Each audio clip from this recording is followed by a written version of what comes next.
స్వామి గణపయ్య, ఈ 9 రోజులు నీ పూజలు ఎంతో భక్తి శ్రద్ధలతోని చేశాము.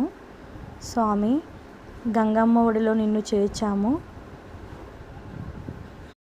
మా పూజలకు మెచ్చి నీ ఆశీస్సులు మా అందరిపైన ఉండేలా చూడు స్వామి. మళ్ళీ వచ్చే సంవత్సరము ఇలాగే ఎంతో సంతోషంగా నీ పండగ జరుపుకోవాలని మమ్మల్ని ఆశీర్వదించు స్వామి.